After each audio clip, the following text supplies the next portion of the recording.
Wednesday morning, 9 o'clock hour, 9:06-ish. Ish. That's a better term. Yes. Yes. Good morning, and thanks for joining. Solutions. Thanks for joining us joining us on Treasure Coast Solutions, which does run every Wednesday from 9 or so. That's the or so to about 10 o'clock. So, well, pretty much, definitely 10 o'clock because that's when there's a hard break. So. Yes. Hey, you know all the radio jargon. Well, I know hard break because you can't talk anymore. It's done. There's some people I know in my life that should have a hard break. So what alerted you to it is when you realized that you were talking and nobody was listening. Nobody could hear you. That wasn't it, because most of the time when I talk, nobody listens. So that wasn't the clue. Right. The clue was when there was nothing actually coming out of the mic. And, there was nothing coming out in the studio here. So. Yes. Would people pack up and go home? And they do that a lot of times early in the show. Yeah, for those of you that are new to the show, this program is paid for by me, so I can do whatever I want. So you don't have to listen if you don't want either, because that's the scary part. there's no. So I'm the Mike Bloomberg of radio. I don't have his money, but I pay for the slots, so I can do whatever I want. That's the way Mike works, right? So he tried to buy. You know what? I think he's still going. I know this is not really a political talk show, but I think he's really angling for a brokered convention. Well, he's out. I think there's no way the Democrats nominate him, but I will. But if he gets no, you're right. But if he gets in when they do the convention in Wisconsin, if he's got a couple of delegates, he can horse swap for it, and there may be a brokered convention. Well, I'm kind of still. People cringe when I say this, but I was telling somebody the other day that. So here's what I think plays out, and I think it still happens potentially, especially now after last night or after yesterday. Bernie's not going to have enough to get the 1,991 on the first ballot, right? And I don't think Biden is either, right? Because as much as everybody was excited about all the states that Biden carried, he didn't carry California, and that's 400 delegates, right? So, and that's going to be the problem for Biden, is that.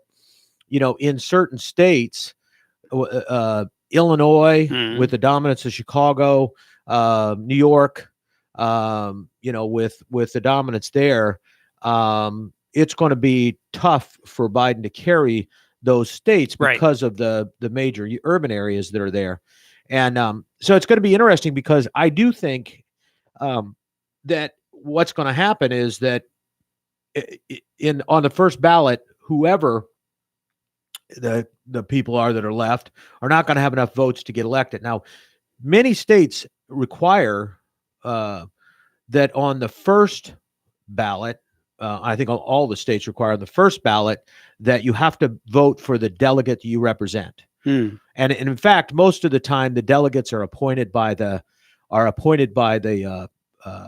candidate, by their campaign. So they know the people are going to vote for him, so the Bernie supporters aren't going to not vote for him on the first ballot.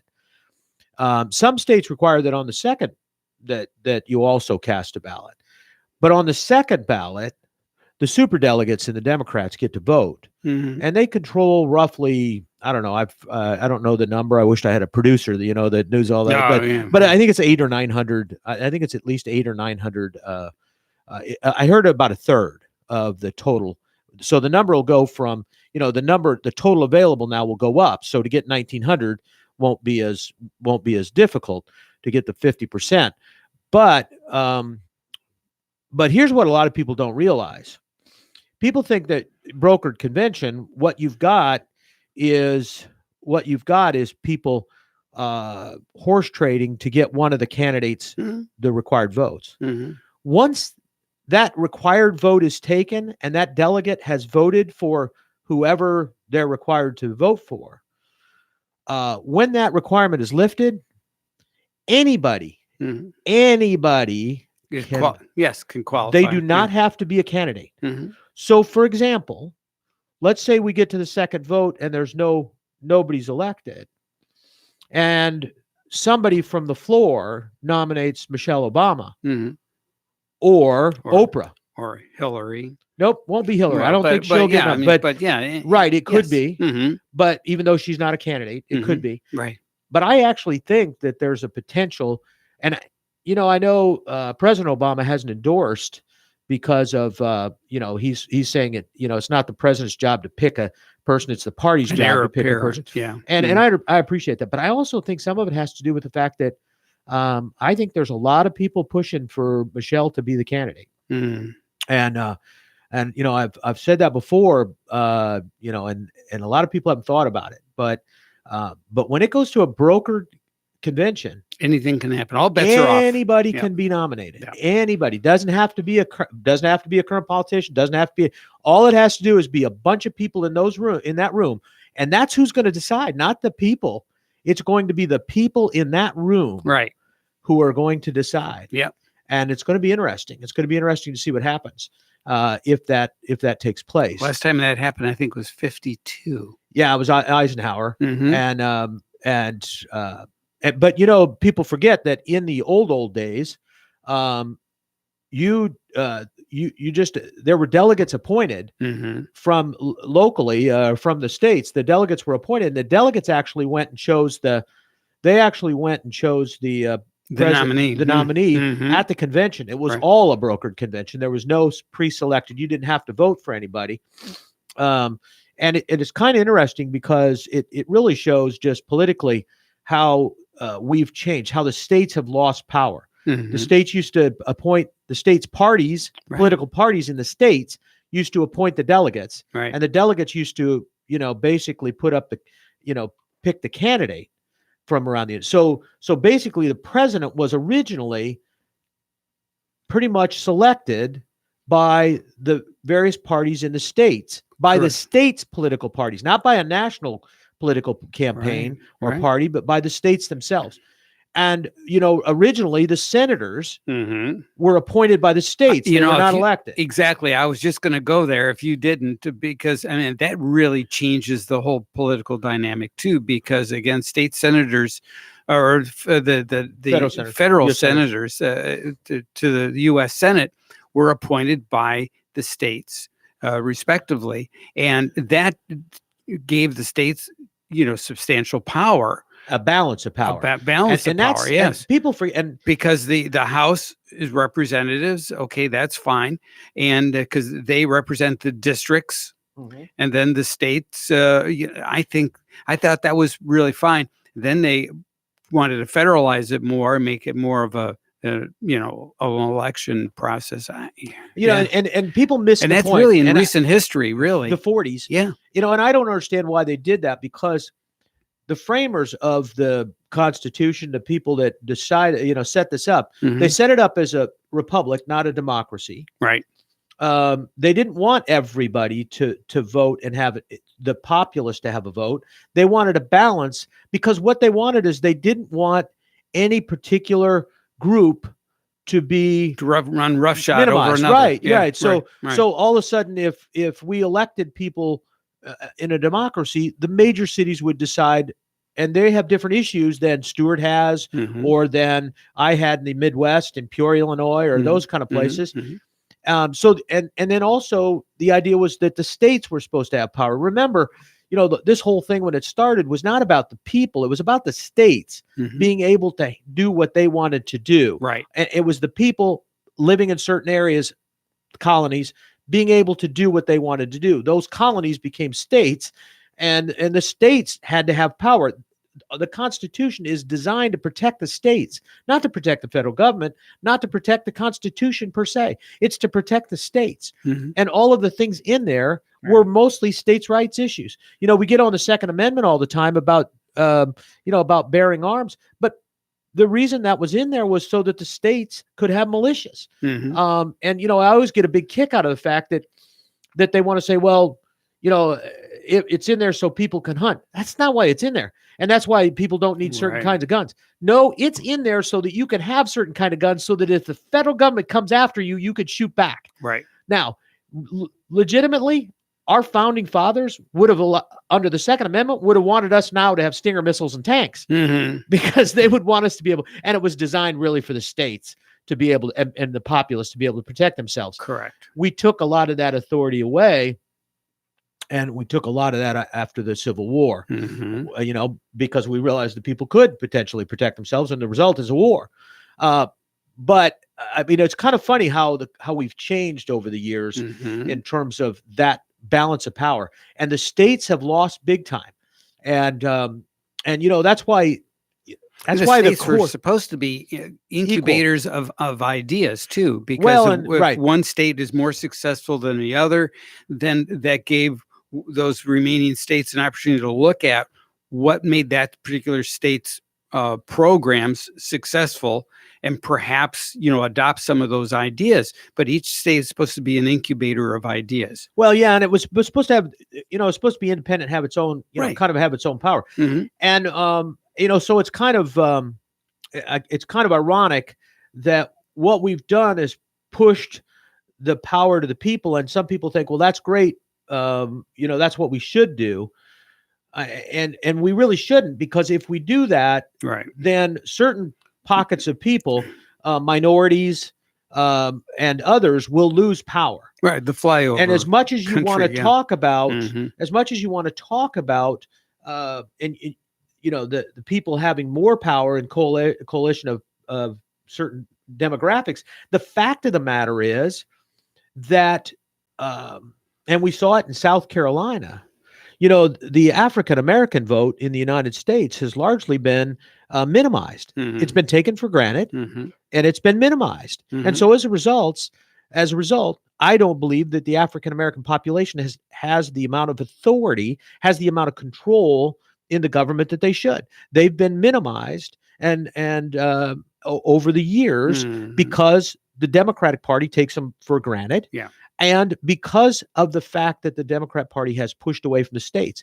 Now you start taking something like, look at what pushed Biden was South Carolina. And what pushed Biden in South Carolina was the African American vote.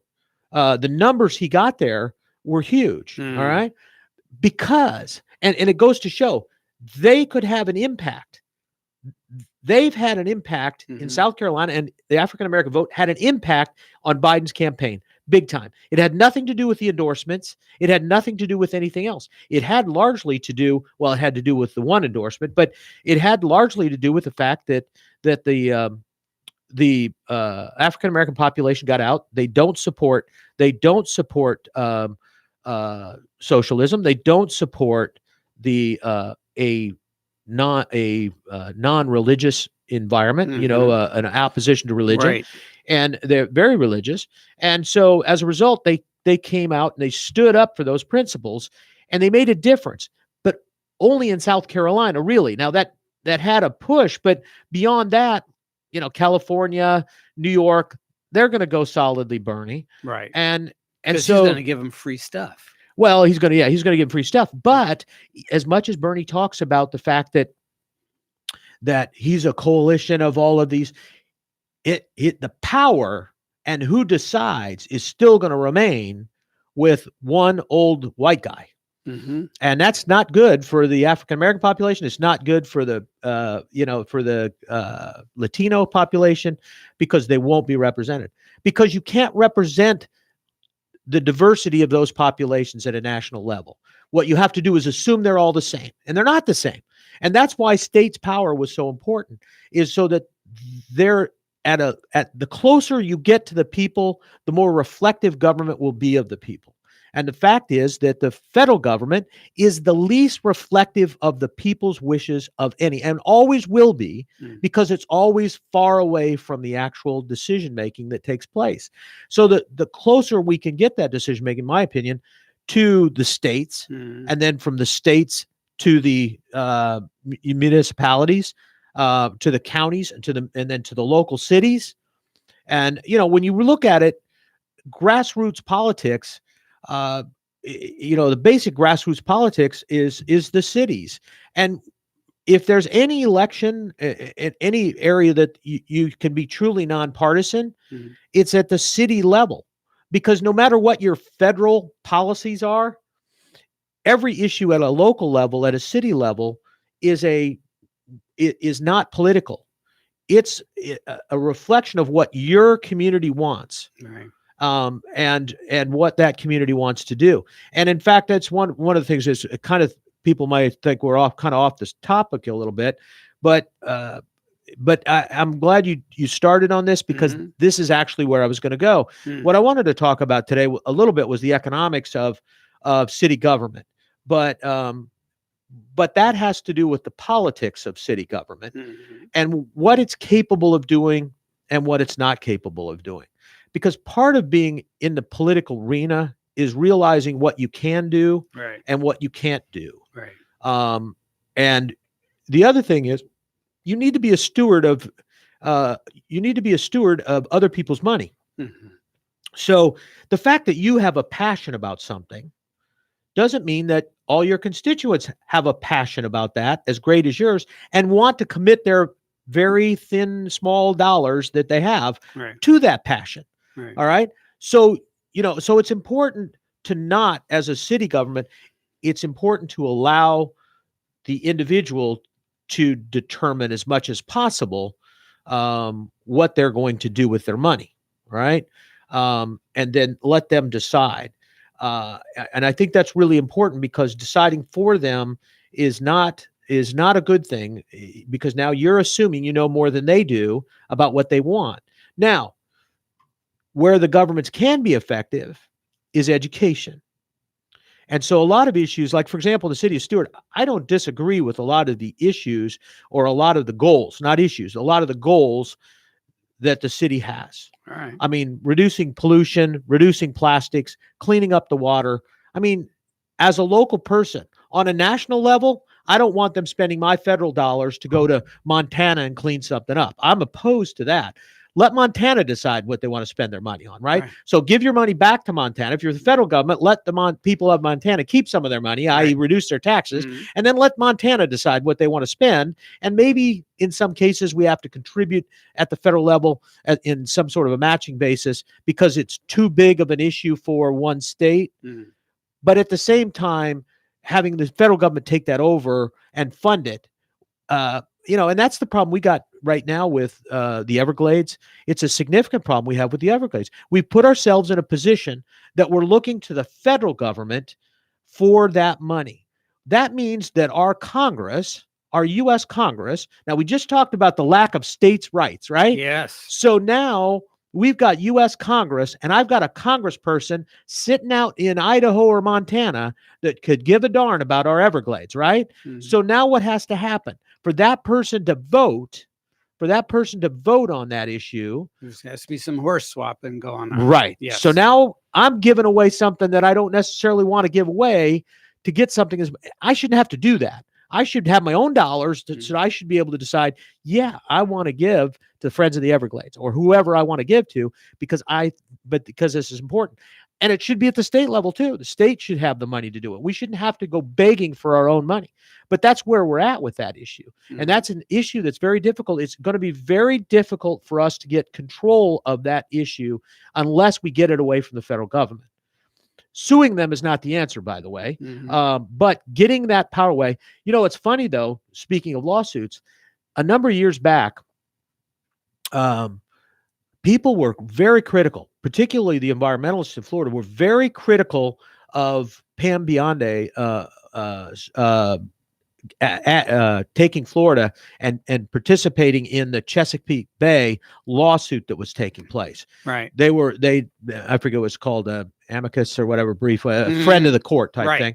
And so people couldn't understand why she was making that. What business did we have stepping in, trying to keep the federal government out of that? Well, it was because of this issue that we're talking about now, because she wanted to be able to have court backing so that we could kick them out and we could decide what level the lake could be at and we could decide what can be done. Right. But as long as the federal government can control our resources, and that's what Chesapeake Bay was about, then we couldn't control our environment here. Right. And so she was really trying to protect us. People looking at big picture. Yeah, she didn't. A lot of people didn't understand. They looked at it as just because, the federal government's going to come in and clean up the Chesapeake Bay. Why would she be opposed to that? Well, she was opposed to it because it was the federal government coming in and having control over those waterways. And the same thing was going to be appropriate in Florida. So, people don't realize that, it's a lot of what we got going on right now is all about states' rights. On even our federal court system, people don't realize the federal court system, when they're talking about we need to elect more judges, appoint more judges that are constitutionalists, or that believe in strict interpretation, strict interpretation rather, a literal interpretation rather than a expanded, or what it would be today type interpretation. Right. But the reason for that is because that Constitution protects states. It protects the state's ability to do things. And a lot of these issues were states' rights issues. And a lot of the things that have happened have been when the federal government has stepped in and taken over the state's ability to make decisions. Right. So, and that's important. Well, whether it's on marijuana, and use of marijuana, whether it's on abortion, right, whether it's on, those are all states' rights issues. right. And and what protection that the states have in determining how their citizens can act and what they can do. So it's interesting. But like I said, getting to the local level, I think our city has really got some really good goals, right? I have some real issues with the implementation of those because of the fact that it's not an effective use of our resources, and it's not a method to get things done. For example, the lawsuit situation, and the city backed off of this now, thank goodness. Thankfully the staff, I think, got in there and did some stuff, and some people got to and that's the other thing. The commissioners backed off of this lawsuit against the Army Corps. And for those that maybe don't realize it, but a while back, the city commissioners, and in particular Matheson and Meyer, pushed now everybody voted for the initial, but they pushed a provision to spend $2,500 to draw up a lawsuit against the Army Corps of Engineers to force them to keep the lake level up. All right, so that that it would be drawn down at certain times, and then there'd be more room for it. So it's basically to allow the lake to go down lower, and then potentially be kept at a higher level during the rainy season. Certainly a good goal. Certainly a good goal. But here's the thing. Here's what would have happened: is that it cost $2,500 or so to file that lawsuit. Just to file, right? Right. Now, if the federal government answers, you're looking at a couple $100,000 to respond. Right. If you don't respond, then the court is going to determine that was a frivolous lawsuit, and they're going to make you pay the federal government's legal fees. Right. So now we're paying $200,000 or $300,000 of the federal government's legal fees. Not a smart way to go. Right? Because we're not big enough. We could tax away all of the resources in the city of Stewart. We could do 100% tax, and we can't afford to fight the U.S. Army Corps of Engineers. We can't fight the federal government. Right. Now, had we spent $20,000, $50,000, $100,000, because they're also looking at hiring a consultant. Oh yeah, of course.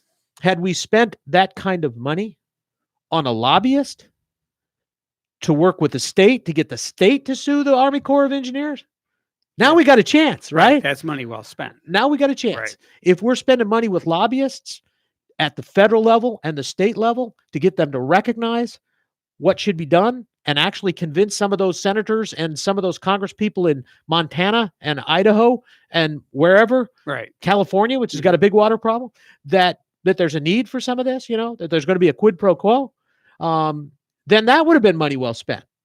Little old Stewart could make a difference there, because now we're splashing a little bit of money to some politicians' pockets directly, and we're not letting it go away in the in-between to some attorneys.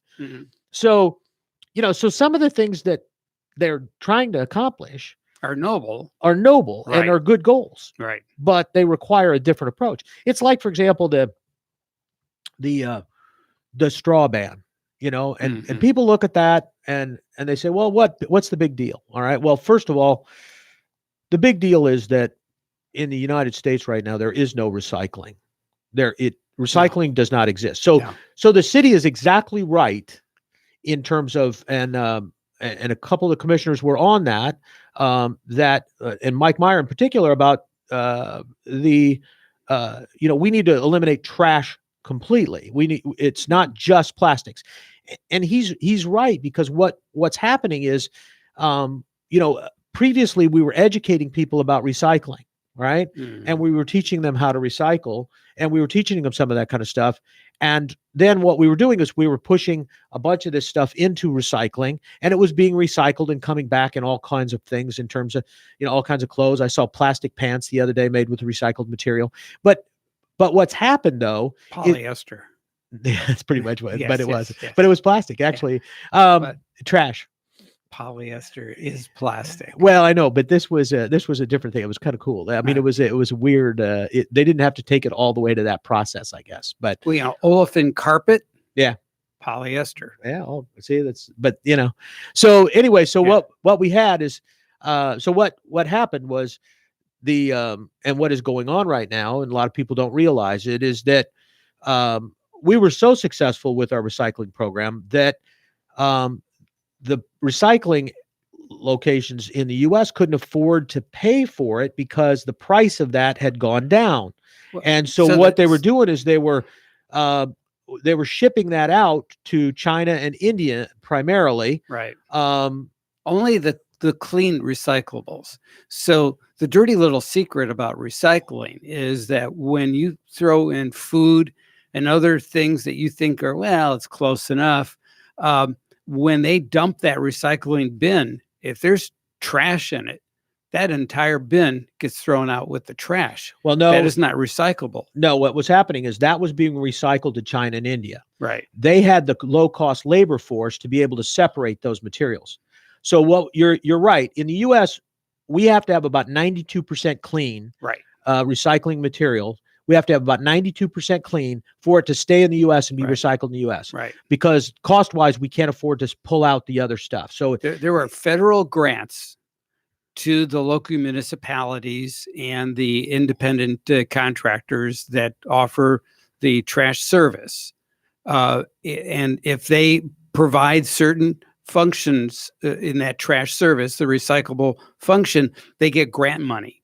Right. But that's money's going away, because what's happening is there is no place to recycle, because U.S.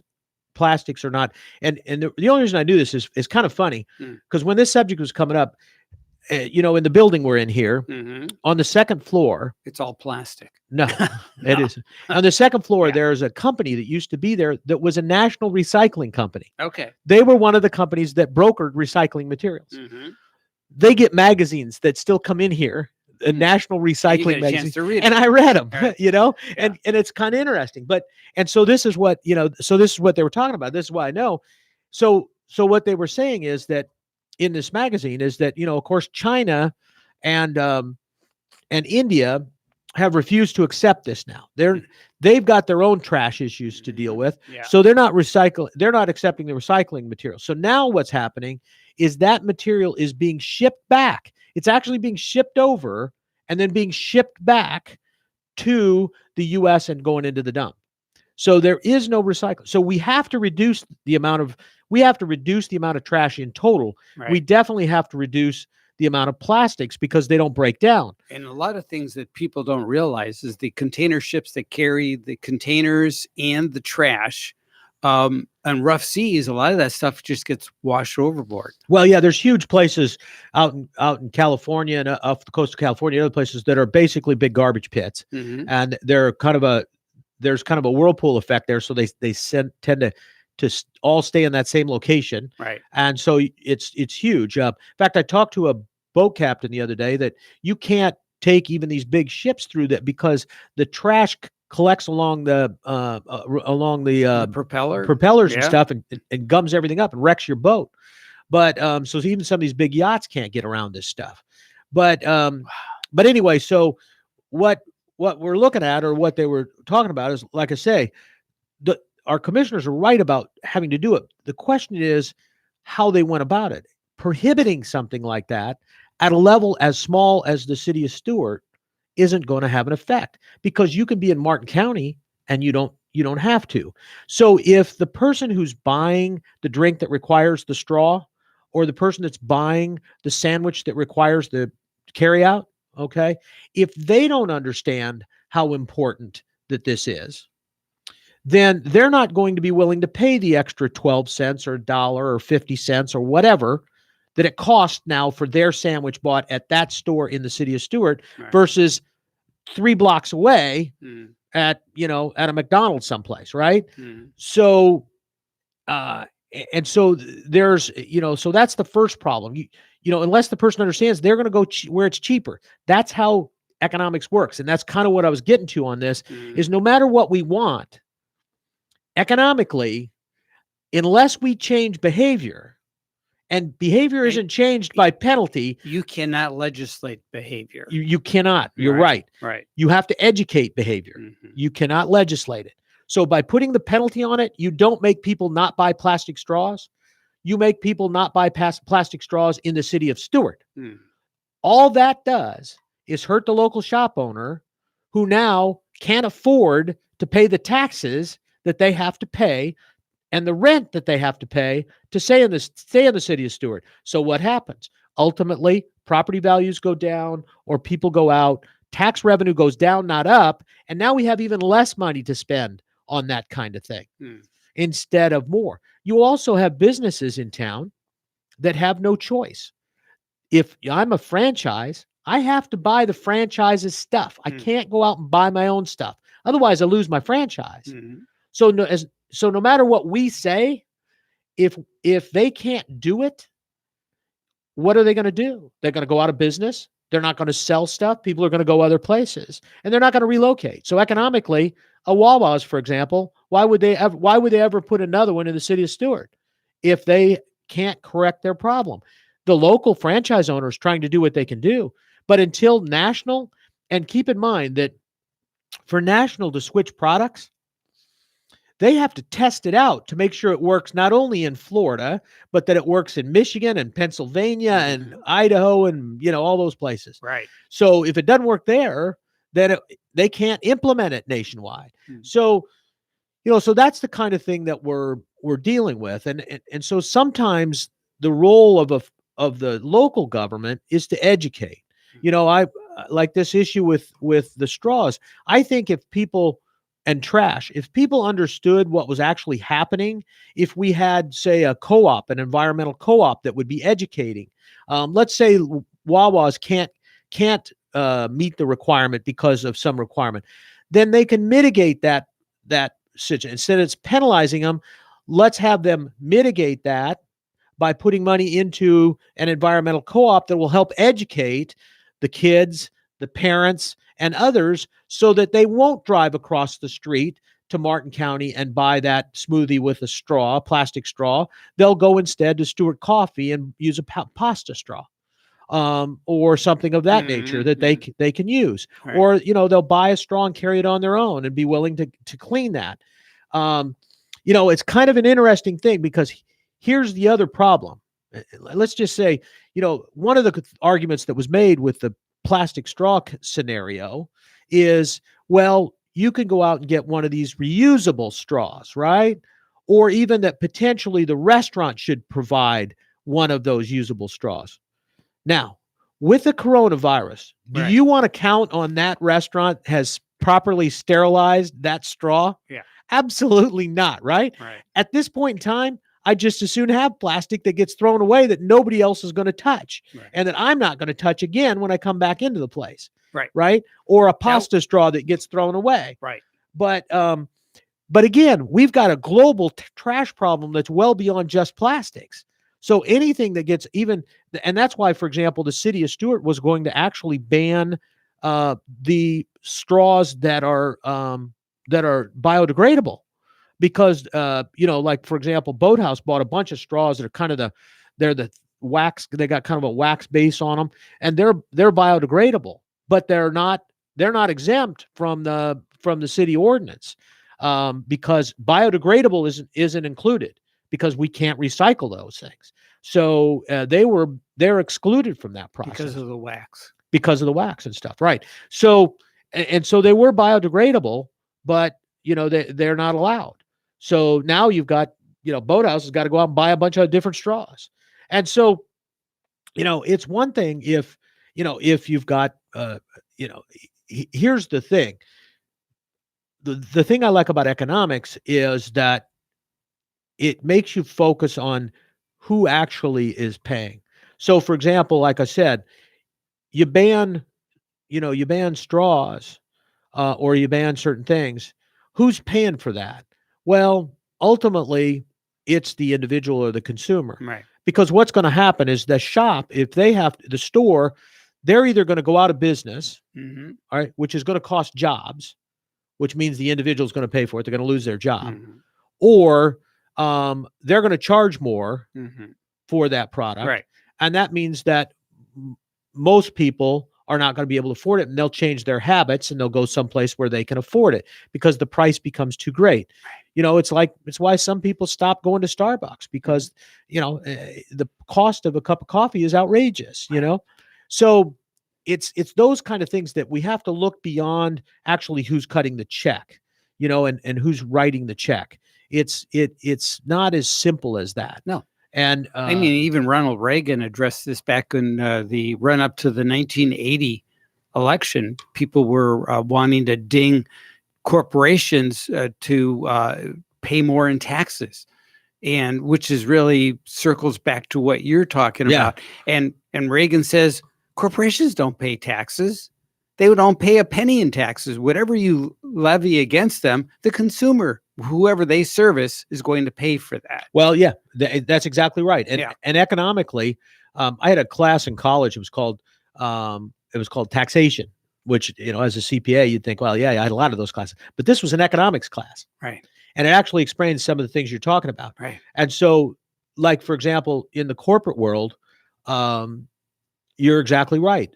Corporations It's can't. A sinister, yeah, they cannot pay tax. they cannot pay tax because they do not have the ability to pay tax. Right. It's not about they don't have to pay tax. They don't have the ability. So what happens is if you levy a tax on a corporation, that's a cost of them doing business. Right. So they have to do one of two things. They have to either reduce some of their other costs, which is labor and materials. Mm-hmm. Now, presumably, in a free market world, you've already reduced materials to the basic level. That's why we buy so much stuff from China, right? Because we're trying to buy the lowest cost materials we possibly can, and so you can reduce labor. I can fire people and mechanize their jobs, mm-hmm. right? And that'll reduce labor, and that's why that's happening, right? Or but that's all I can do, because the third alternative is to reduce the return to an investor. Right. But if that investor then is going to go to somebody else that gets them a higher return for the same risk, and they're going to move. And when that happens, you run out of cash as a corporation, you run out of capital, and you go broke. Right?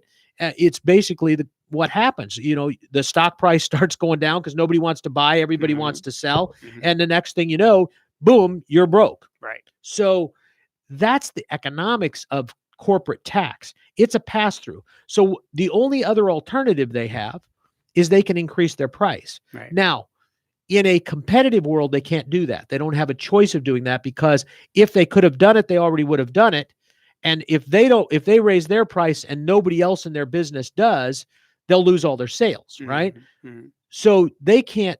But in a monopoly and an oligopoly, and that's why it's so important that the federal government stay involved. There are many, many markets that are not free markets, and you will not get fair price. What will happen is that corporate tax that you're talking about will get passed through as an increase in price, inflation. Mm-hmm. And here's the sad thing about that from an economic standpoint. Inflation affects the poor mm-hmm. way more than it affects the wealthy. Sure.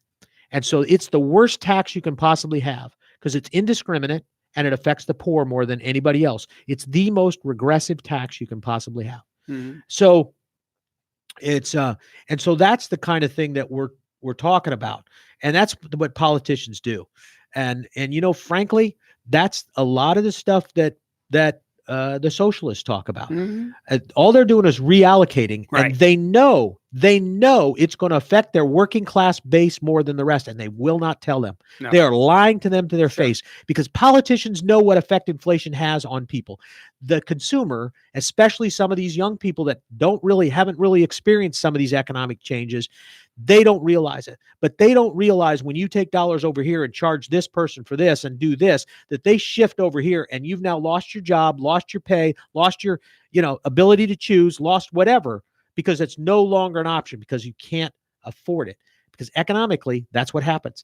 And the poor, the least ability to afford, can pay. Mm-hmm. And that's what I hate about these things, is that politicians do this, and Republicans or Democrats do this constantly. Or socialists. Yeah. They understand that. And to say that they don't, they're either stupid, or they are purposely misleading, or they're just out and out lying. Yeah. But this isn't brain surgery and brain science. It's somebody somebody can figure this out, and they've got advisors that are telling them, and they know what the effect is going to be. And the funny thing is, when they admit it, they end up losing support. Right.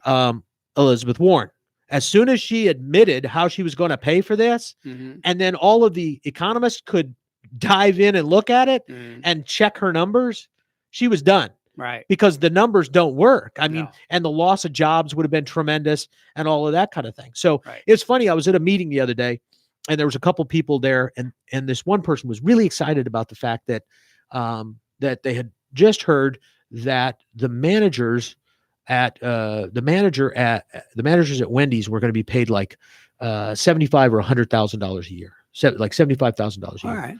And so and they're waiting for, and the people there were going to say, oh, that's, and so I stepped in and said, yeah, that's horrible, isn't it? And they looked at me like, what the heck? Why is it horrible that the managers? Well, I said, you know how that works, don't you? I mean, don't you know? Have you been into Wendy's? Well, no. You know how it works. So what's happening right now is they're going to pay the manager $75,000 or $80,000, and there's going to be one other employee in that Wendy's, right? And there's going to be a kiosk out there where you order, and there's a robot that's making the burgers and the fries and everything else. And they fired the other 8 or 10 young people that were using that money to pay for college, to go to college, or using that money to save for the summer, right? Or to get their first money. Job, or learn how to work, and get something on the resume. Right. So you just laid off 8 people that least could afford to be laid off. They needed the money. So is that a good thing? And there was kind of crickets. Yeah. But that's what happens. Right. And when McDonald's got attacked previously for their wages, right, they said, yeah, we're going to adjust those wages. Yeah, then they put in kiosks. Right. And away. You can see them anywhere. You go over to, I used to travel back and forth over to Tampa periodically, and you get over there in Bartow, and I think it is, Bartow over there, cutting through. There's a McDonald's there, and it was one of the first places, because it's undercover. Nobody's going to Bartow, right? Yeah. But it's one of the first places. And so you've got a community there that a lot of those people don't have a lot of choices in terms of jobs for young people. They can't, they want to work after school and make some money. They were working there. I went in there I used to go through there. There would be 5 or 6 people in there at a time, a couple, 2, 3 behind the counter, the manager, 2 or 3 people in the back, and somebody making sure the place was clean. The last time I was in there, there were 3. And there was only 3 because the kiosk wasn't working right for cash. And if you wanted to pay cash, you had to go to the cashier. So that person had to be looking at that kiosk thinking, if that ever gets fixed, my job is gone. Right. And that's it. And they don't have all of the implementation in the McDonald's yet. They don't have the implementation of the robotics for the burgers yet in nationwide, but it's other places. Trust me, it's already being tested at other locations. So all you're doing is you're taking a little number, you go to the kiosk, you have a little number, you go sit at a table, and then there's a person. This is the other person that's working there. Their job is to go back, pick it up and run it to your table, pick it up, run it to your table, and clean the place up afterwards. So it's a really good job in terms of learning skills, right? You learn how to carry and you learn how to clean. Yeah. Now that's the future of a high paid job, right? Yeah. You're not learning how to be the manager because there's no people. In fact, your manager isn't learning how to be a manager because there's no people. Right. And in fact, the interesting thing is, under the Obama administration's old policy relative to independent contractors and labor, and relative to who's an exempt employee, that person would no longer qualify as an exempt employee. So you would have to pay them overtime, which means that you would probably have more than one of them. So you would be paying them effectively 75 or 100,000, but you're probably going to pay two people less money to keep under the hours so that they don't have to be paid overtime, and they don't have to be paid health care. Right. So what did that accomplish? Nothing. It eliminated 8 jobs. It eliminated the future of a bunch of people, and it got, one person some additional money that they really still didn't get the skills to move on. Trust me, nobody wants to be the manager of McDonald's forever. That's not a permanent position. It's not a position people strive for. They strive for either a corporate position with McDonald's or the ability to own their own franchise at some point and make their own money. Right. And a lot of those people either went on to college and got degrees and went on and went into management. And that was their first management experience. So it got their foot in the door because somebody was looking for a middle manager or a lower level manager, said, okay, you've got some management experience. We'll take you. That little chipmunk came out of the carpet. And remember that? Yeah, I love that. Anyway, so, but that's what was happening. So, it's kind of it's just, if you understand the economics of what happens, you can wish for whatever you wish for. And it's good to have those goals and wish for things to be different. But wishing doesn't make it true. And especially when economically it isn't possible. Right. So, that's the thing that frustrates me. So the other goal that we've got in the city, or problem that we've got in the city, I think, is we've got a couple issues. We've got some infrastructure issues. We've done a good job of sewer. And we deserve a lot of credit. Water and sewer is a great thing for us. And the people in our utilities deserve a lot of credit. We have, I know these people bring bottled water in, from Zephyr Hills. Not anymore, because you can't have plastic bottles in the city of Stewart. That's right. But they bring their bottled water in. Any city-owned property. Right, any city. So they bring their water bottle in from Zephyr Hills, and they could actually turn the tap on and get better water from the tap in Stewart at the Flagler Center than they could if they brought in their Zephyr Hills water, because actually Florida's water ranked first above Zephyr Hills. The problem, Stewart's water ranked first above Zephyr Hills. The problem is Zephyr Hills is trying to say they add something to the bottle stuff. They don't. They're just required to restrict stuff. But anyway, so we've done a really good job there. And because that is what the city can do. Right. We individually can't afford to build a parking garage or to build roads, but collectively we can build roads in the city where we want them built, and we cannot build stuff. So, in my opinion, the city is responsible for sewer, water, police, fire. Those are all very important things. Parks, roads, river. Those are things that are all infrastructure that we have a responsibility for. Sometimes we can handle it all ourselves. Sometimes we have to handle it from other places, grants or whatever. Partnerships. Yeah. Sometimes we have to, and this is, drives people crazy. Sometimes we have to borrow. And most of the time when we're borrowing, what we're doing is using other people's money. Right. So it's important that we borrow when it's a good time to borrow. Now's a good time to borrow.